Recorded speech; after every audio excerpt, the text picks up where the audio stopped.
بسم اللہ الرحمن الرحیم۔ شروع کرتا ہوں اللہ تعالیٰ کے نام سے جو بڑا مہربان نہایت رحم والا ہے۔ وَخَلَقَ الْجَنَّ مِن مَّارِجٍ مِّن نَّارٍ، اور جنات کو آگ کے شعلوں سے پیدا کیا۔ فَبِأَيِّ آلَاءِ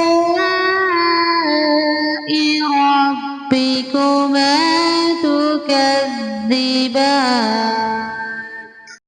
تم اپنے رب کی کس کس نعمت کو جھٹلاؤ گے؟ رب المشرقین ورب المغربین، وہ رب ہے دونوں مشرقوں اور دونوں مغربوں کا۔ فَبِأَيِّ آلَاءِ رَبِّكُمَا تُكَذِّبَانِ؟ تو اے جنوں اور انسانوں، تم اپنے رب کی کس کس نعمت کو جھٹلاؤ گے؟ مَرَجَ الْبَحْرَيْنِ يَلْتَقِيَانِ، اس نے دو دریا جاری کر دیے جو ایک دوسرے سے مل جاتے ہیں۔ بَيْنَهُمَا بَرْزَخٌ لَا يَبْغِيَانِ، ان دونوں میں ایک آڑ ہے کہ اس سے بڑھ نہیں سکتے۔ وَبِأَيِّ آلَاءِ رَبِّكُمَا تُكَذِّبَانِ؟ پس اپنے پروردگار کی کون کون سی نعمت کو جھٹلاؤ گے؟ يَخْرُجُ مِنْهُمَا اللُّؤْلُؤُ وَالْمَرْجَانُ، ان دونوں میں سے موتی اور مونگے برآمد ہوتے ہیں۔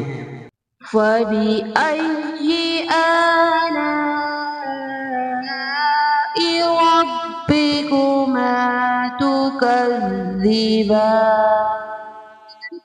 پھر تم اپنے رب کی کس کس نعمت کو جھٹلاؤ گے؟ وَلَهُ الْجَوَارِ الْمُنشَآتُ فِي الْبَحْرِ كَالْأَعْلَامِ، اور اللہ ہی کی ملکیت میں ہے وہ جہاز جو سمندروں میں پہاڑ کی طرح بلند چل پھر رہے ہیں۔ فَبِأَيِّ آلَاءِ رَبِّكُمَا تُكَذِّبَانِ؟ پس تم اپنے رب کی کس کس نعمت کو جھٹلاؤ گے؟ كُلُّ مَنْ عَلَيْهَا فَانٍ، زمین پر جو ہے سب فنا ہونے والا ہے۔ وَيَبْقَى وَجْهُ رَبِّكَ ذُو الْجَلَالِ وَالْإِكْرَامِ، صرف تیرے رب کی ذات جو عظمت اور عزت والی ہے باقی رہ جائے گی۔ فَبِأَيِّ آلَاءِ رَبِّكُمَا تُكَذِّبَانِ؟ پس تم اپنے رب کی کس کس نعمت کو جھٹلاؤ گے؟ صدق اللہ العظیم۔